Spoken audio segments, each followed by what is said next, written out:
안녕하십니까. 오늘은 일본 신학 45번째 시간이 되겠습니다. 우리는 지난 시간에 하나님께서 성도에게 요구하시는 신앙생활의 수준이 어디까지인가, 그것은 우리 인간으로서는 도저히 이루어낼 수 없는, 행할 수 없는, 다시 말해서 하나님 당신 자신의 그 완벽하신 수준을 요구하시는 것이었습니다. 그러면 왜 하나님은 우리 인간이 도저히 감당해낼 수 없는 수준을 요구하신 것인가? 이건 억지가 아닌가? 그렇지 않습니다. 그건 바로 거기에서 성도는 인간으로서 자신의 불가능함과 한계를 깨달으라는 것입니다. 결국 우리는 하나님 앞에 죄인으로서 멸망당할 수밖에 없는 그런 존재라는 것을 알게 하기 위함입니다. 그러면 우리가 어찌해야 하는 것인가? 여기에 놀라운 소식이 있습니다. 하나님이 우리 인간에게 요구하신 그 삶을 완벽하게, 완전하게 살아내시고 그 삶을 우리에게 그냥 다 넘겨주시겠다는, 전가시켜 주신다는 그분, 누구죠? 바로 예수님이죠. 그래서 그 예수라는 그분만을 우리가 붙잡을 수밖에 다른 길이 없음을 깨닫고 그분을 인정하고 그 예수를 영접하게 하시려는 것. 그래서 하나님은 성도들에게 믿음이라는 것을 허락하신 것이다 라는 것에 대해서 우리가 살펴보았습니다. 결국 믿음도 구원도 다 하나님에 의하여 우리에게 주어지는 것이며, 그래서 구원은 하나님의 선물이다 라는 것에 대해서 공부를 하였습니다. 그러면 오늘은 우리가 예수를 믿음으로 말미암아 구원을 받게 되는데, 구체적으로 어떤 과정을 거쳐서 구원에 이르게 되는 것인가, 그 과정을 한번 살펴보고자 합니다. 이것을 신학적 용어로요, 구원의 서정이라는 표현을 씁니다. 먼저 우리 개혁교회의 구원의 서정을 보겠습니다. 사실 이 구원의 서정은요, 교파마다 다릅니다. 우리 개혁교회와 알미니안주의자들, 천주교, 그리고 지난날 유대교, 율법주의자들이죠, 전혀 다릅니다. 어떻게 다른가 한번 살펴보겠습니다. 먼저 우리 개혁교회의 구원의 서정을 9단계 설명할 수 있는데요. 오늘은 그 중심되는 부분 3단계로 크게 나누어서 설명을 드리고자 합니다. 3단계로 나누면 칭의, 성화, 영화, 요 단계로 설명할 수 있습니다. 칭의, 먼저 의롭다고 칭해 주시고 그 다음에 그 칭해 주신 그것이 감사해서 되어가는 것입니다. 그래서 결국에는 영화의 자리까지 이르게 되는 것이죠. 로마서 8장 29절에 설명이 되어 있습니다. 제가 한번 읽겠습니다.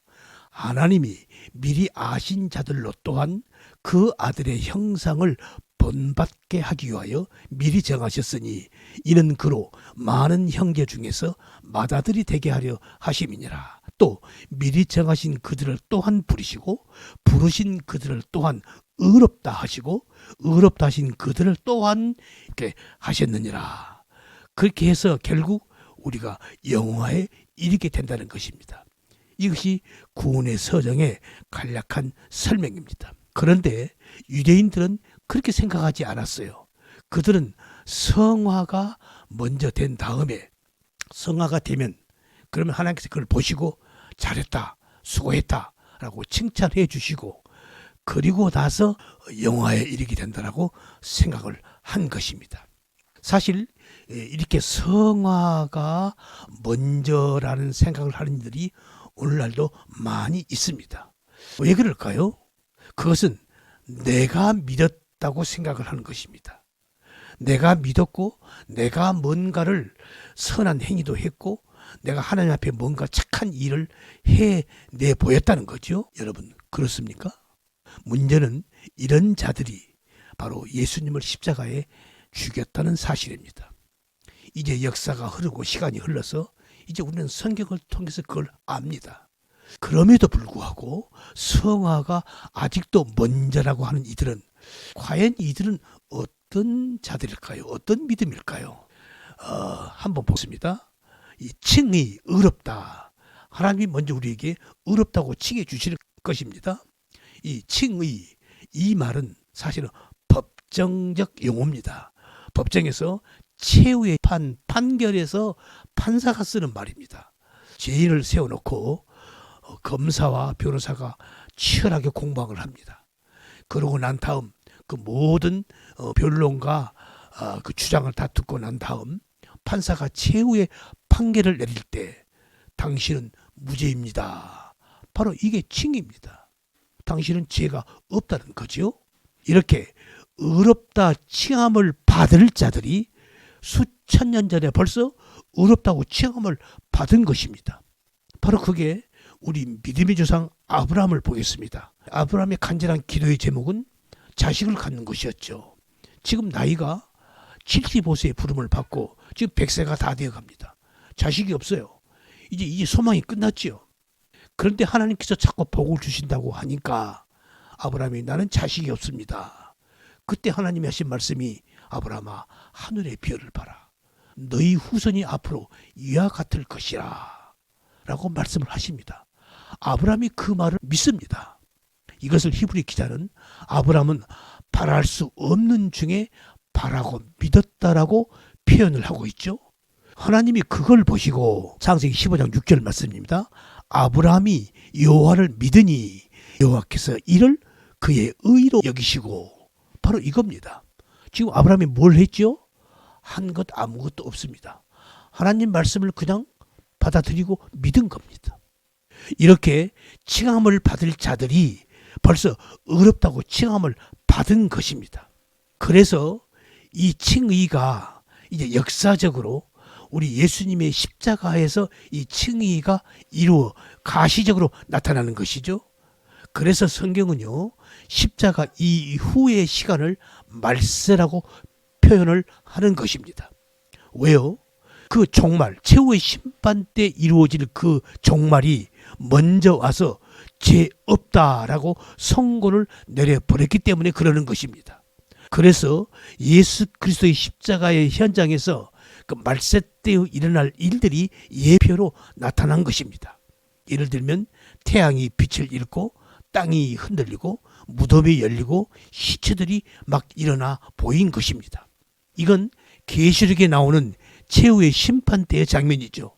최후 심판 때의 모습이 역사를 뚫고 들어와 종말 때의 일 상징적으로 나타내 보이신 것입니다.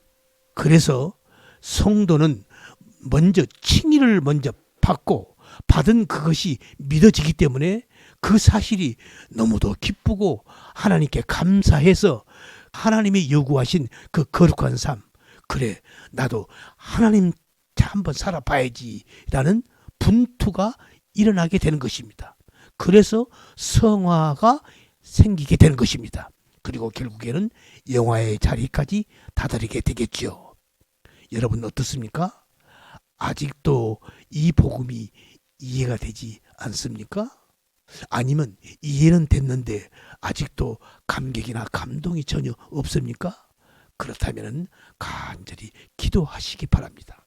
그리고 복음을 아는데 더 진력하시기 바랍니다. 그렇지 않고요, 믿는다 하면서 억지로 선을 행하고 억지로 의를 행하고 이건요 지난날 바리새인들과 똑같은 행위에 불과합니다. 주님께서는 그들을 향해서 이 독사의 자식들아 누가 너희들을 지옥의 판결을 피하라 하더냐 무서운 질타가 내립니다. 여러분 한번 생각해 봅시다. 오늘날 우리들은 나의 결단, 나의 영접 기도, 우리 이런 말들을 많이 하죠. 여러분 내가 결단한다고 결단이 되는 겁니까? 내가 내 마음대로 내 의지로 영접을 할 수 있는 것입니까? 깊이 생각해 봅시다. 이것은 비성경적 표현입니다. 오늘 말씀을 놓고 많이 묵상하시고 기도하시기 바랍니다. 오늘은 여기까지 하겠습니다. 수고하셨습니다. 감사합니다.